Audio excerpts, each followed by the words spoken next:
I'm Melissa Shanahan, and this is the Velocity Work Podcast, episode number 65.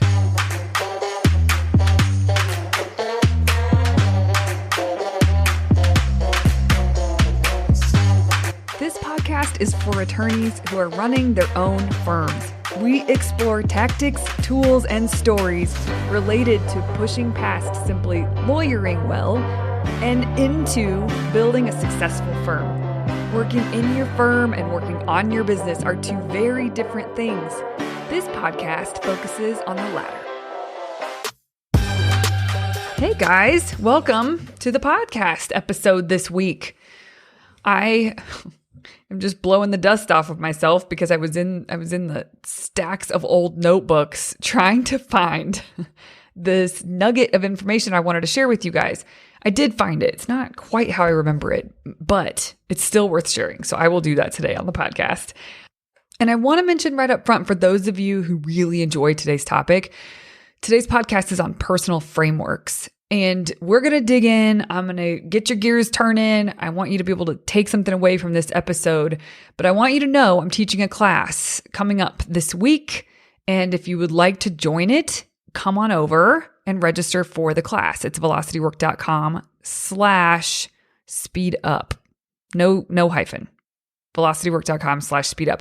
So come and join us. Now, if you're a current client or a member of Mastery Group, you don't need to come to this class. Trust me, you are getting all this and more, and sort of broken up in different ways and different ideas and different classes and workshops.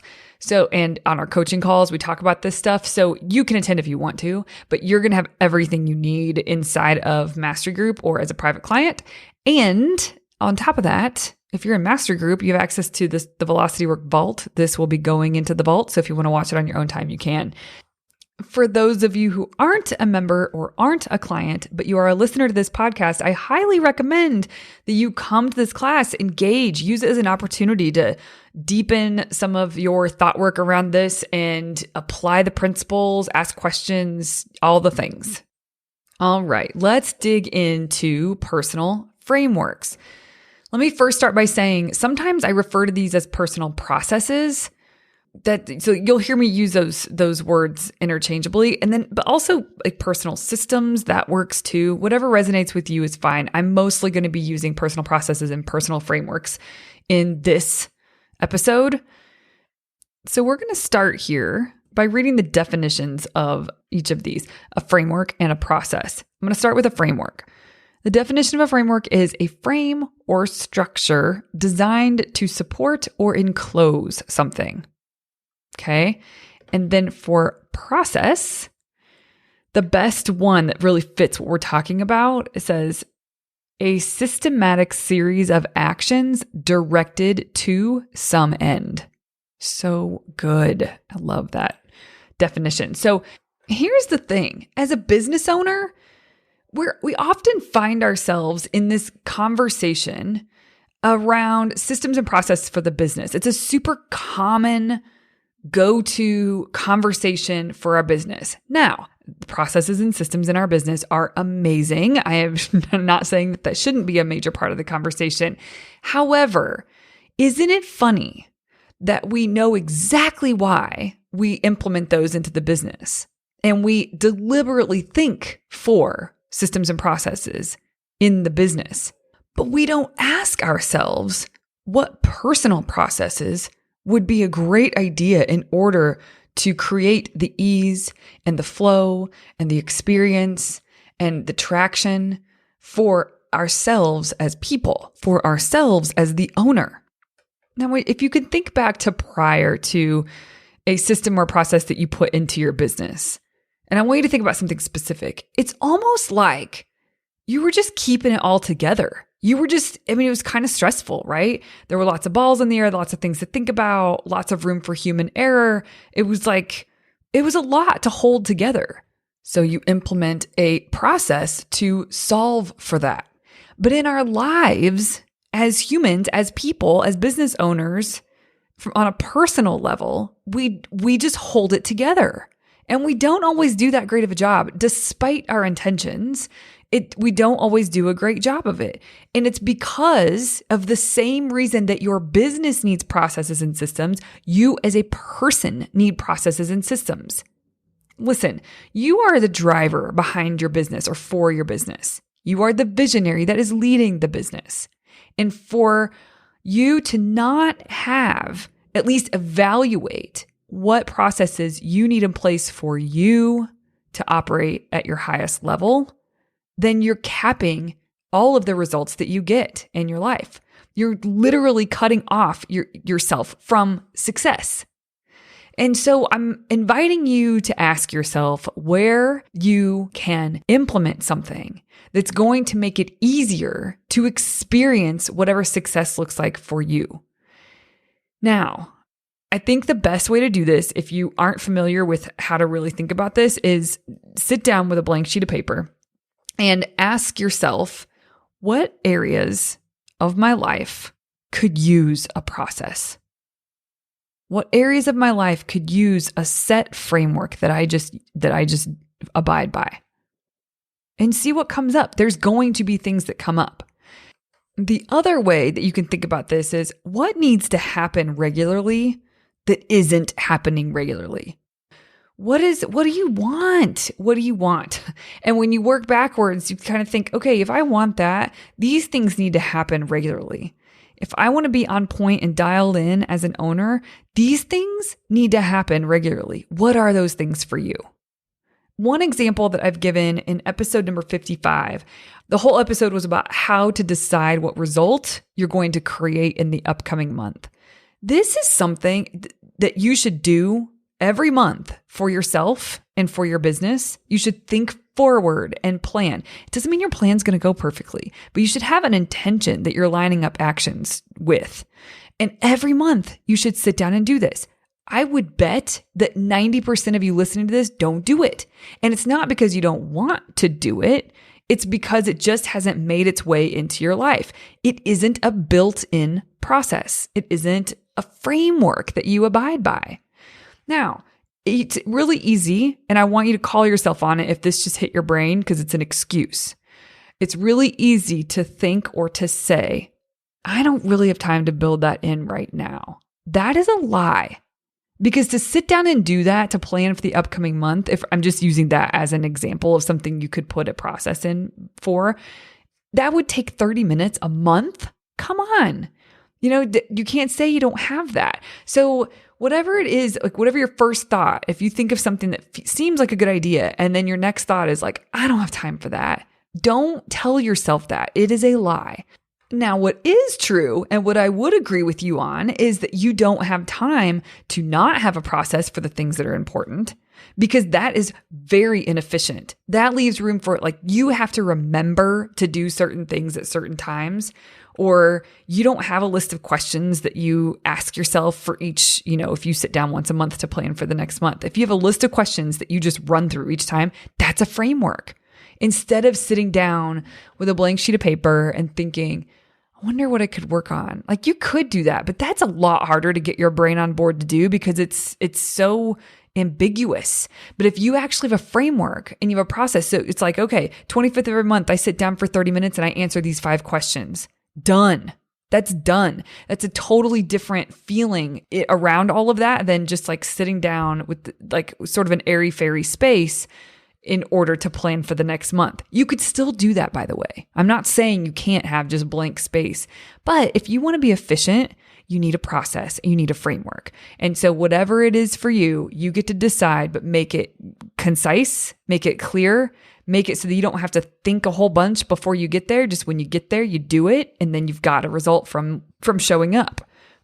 Something else I wanted to mention is that automation is different than what I'm talking about, although it's beautiful in its own right. Anytime we can automate something, we should. I'm sure there's some exceptions to that rule, but generally speaking, automation can be a very good thing if it's to promote us creating a certain result that we want to create without us even having to think ever about it. We don't touch it. It's just done. I think that's beautiful. What I'm talking about more on this podcast is about how you move through your days, through your weeks, through your months, which then is through your quarters and through your years. And it really does all start with what's right in front of you. It starts with tomorrow. It starts with this week. It starts with this month. And like life builds, time will pass by. How are you going to spend it? And making sure that you are lining yourself up with getting a result, whatever that is, even if it's just as vague as I want more of X, I want less of Y, then that's fine. What are you going to do? What processes can you put into place to make sure you're lined up with that so that it doesn't rely on you day to day and your brain remembering to do what you should do, and also keeping yourself on track, like really having to focus hard and exercise discipline and willpower. You cut a lot of that down when you have processes that you abide by.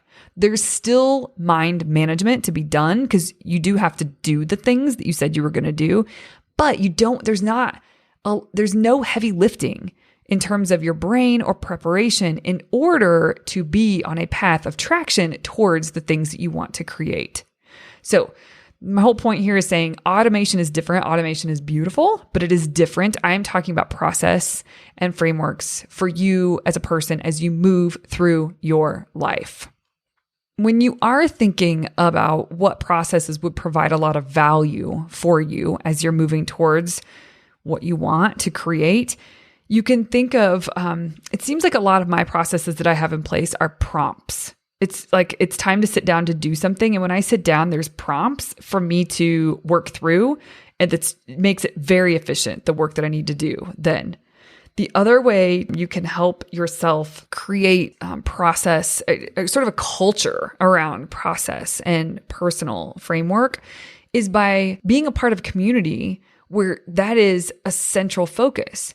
In Mastery Group, I just had someone this week. We ended the October sprint, and one of the participants, as they look back on the month, they give sort of this ultimate lesson learned from the month. The lesson was around how important accountability is within a community, or how important a community is for accountability. Maybe that's a better way to say it.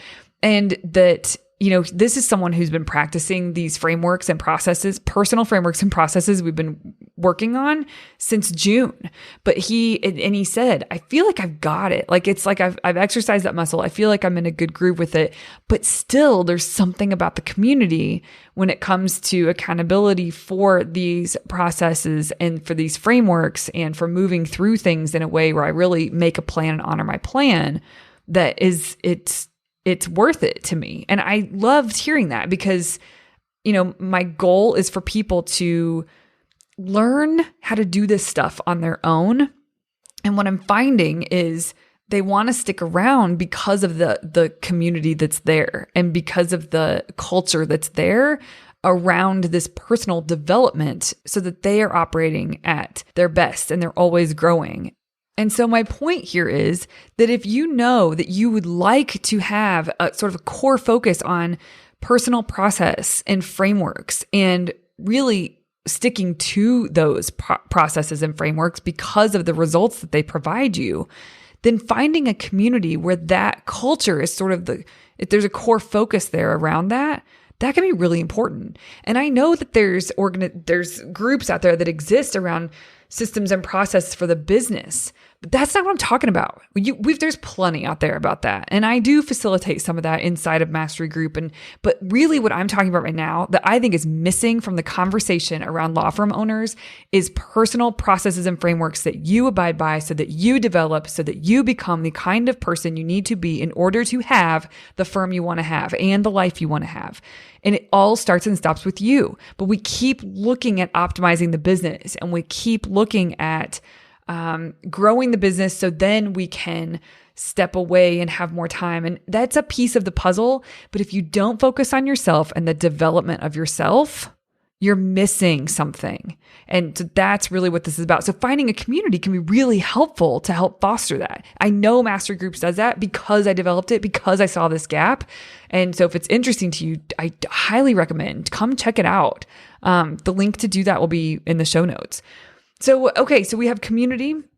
We have prompts you can add in for yourself when you have a certain cadence, you're going to do something. There's just prompts there that you work your way through.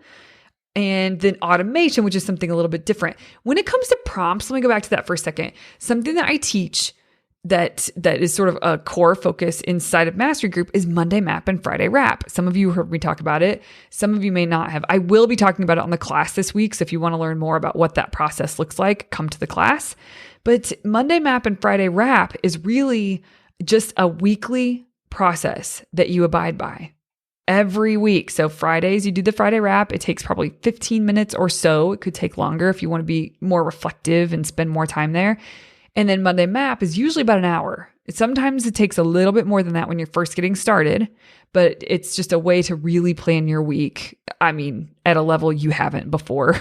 And when you start to get your groove with this, you start to be more like way more ease and flow through your week. There's realistic expectations. There's your calendar isn't swollen, quote unquote. It's like, it's awesome. It's like the right way to live is to not have to like close your eyes and barrel through the week and just hope you get it all done, which is what a lot of us do. So that's an example of it's a bit of a prompt. Like I have some bullets that like, okay, first do this, then do this, then do this. And it's just easy to move through because there's prompts. So I wanted to offer that. That's an example of what it could look like, and happy to dig more into that in the class that I told you about at the beginning of the episode. So I dug back, as I told you, in my old notebooks to find something. At the firm that I used to work for, we did Strength Finders and we did the Kolbe Index as well. Those were like two things that we really looked at in terms of how we operated and how to get the most and the best of ourselves. From a Kolbe perspective, if you're familiar with that at all, I'm a 7-4-7-3. So 2 7s. I'm equal in Fact Finder and Quick Start. If you don't know what this is about, this really isn't that important. But that's my numbers if you do know what I'm talking about. And then my top strengths are relator, significance, positivity, restorative, and connectedness. So those are my top 5. Okay, now I'm not an expert on Strength Finders stuff. I mean, I've had experience being on the receiving end and coaching end of it, but I'm not a facilitator at all. But here's what I was explained back then. This was probably 4 years ago. Maybe 5 years ago, I would say we did this exercise. The way it was explained to me is that, which makes a lot of sense to me, is that every strength that you have, it is a strength. But if you turn the dial up too much, it becomes a dark side. Like it starts to work against you. And so for the sake of this exercise, it was posed to us, listen, with your strengths, you have a balcony and you've got a basement. Okay, so knowing that, like there's a way to use my strengths to sort of help me rise to my balcony, and there's a way that I can exhibit and exercise my strengths that will kind of keep me in the basement and doesn't really get me the results I want to get. So we were asked, knowing that, what were strategies that you could put into place to keep you out of the basement? So when I was thinking, like, what does the basement look like for me? Knowing what I know about myself, these are my 5 strengths. This is my Kolbe. And I know what I know about myself. For me, the basement is anxiety. Mentally getting caught up in the wrong things. And I put, it informs my behavior and the way I interact with others. At a deeper level, it informs my entire feeling state. This, to me, is my basement. When I'm feeling highly anxious, I am in my basement. So I went back and dug these out because these are on 3x5 cards. We had to answer these. And the reason that I said this isn't quite how I remember it is because I hadn't turned in my 3x5 cards and I never got those back. But I did quickly scribble down some notes before I turned in the most important one so that I had a record for myself. So we had to name strategies to play to your strengths or to stay out of the basement. The first strategy I came up with, which by the way, these are all processes. These are frameworks to put into place for me as a person. And so I put the first strategy. I need to care 30% less about what others think. And I was encouraged because I knew I needed to care less about what people think, but I was encouraged to put a number to it because it just feels so like, okay, how do you do that? How do you care less about what people think of you? But if it's, I just need to care 30% less. Like that'll take the edge off and it will provide me a space to exercise courage and do the things I want to do, say the things I want to say that feel important, all that. So I need to care 30% less about what others think. The second thing, I need to reflect on the previous week and plan the upcoming week. Okay, that is Monday Map and that is Friday Wrap. That is exactly what I do and I have been doing for a few years now. And that's exactly what I teach, which is fascinating. When I went back to look at this, that was a process that I said back then, I need something like this so that it keeps me moving forward without stumbling, without getting caught up in things, whether that is a thing that exists outside of me or whether it's my brain and anxiety. So planning was really important. Another process that I put is to schedule non-negotiable time just for myself. Run, meditate, walk. That will keep me out of the basement. That is a personal process that feels important for me achieving what I want to achieve. And then the other one is schedule time for this coaching group that I'm still a part of and thought work. And then 5, control my inputs. I mean, it is wild to look back on this. I have not looked at this card in so long, but I talk about controlling your inputs all the time now with clients. And it's fascinating that this was a process I knew I needed for myself. So I pulled these out because I wanted to see, does this match up exactly how I thought it did? And it does. You know, it's sort of it's like taking a back door to the same kind of thing I'm trying to explain to you right now. But you don't need to know your strength finders, your top 5 strengths. You don't need to know your Kolbe. You don't need to, when am I on the balcony? When am I in the basement? Whatever is helpful for you to think through what processes make sense, but you know what you want more of and you know what you want less of. And so thinking through what personal process you need that will support that was in the definition of one of them, is a structure to support this end game, so to speak, then do that. And I don't think we sit down enough to actually think through those things. And it's time to do that for yourself. I said it before, I will say it again. My company is called Velocity Work so that you do the work that will create velocity.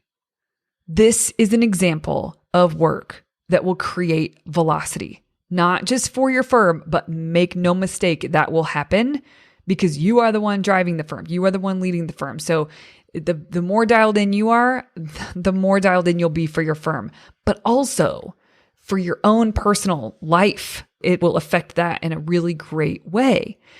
I highly recommend you sit down, think through this for yourself, see what processes you would like to put into place. And if this topic interests you, join me in the masterclass. Go register.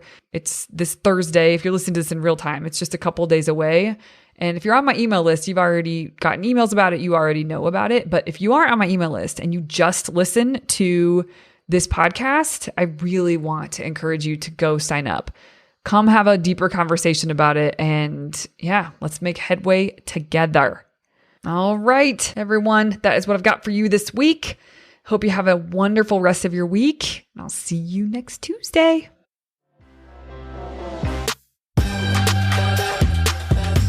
Hey there. If you enjoyed this podcast, I highly recommend you come and check out Mastery Group. It is where owner attorneys come together to study this material, apply it, and thus create really big results for their firm and for their life. So come on over, velocitywork.com/join to get more information and get started. Show notes from this episode can be found at velocitywork.com/podcast.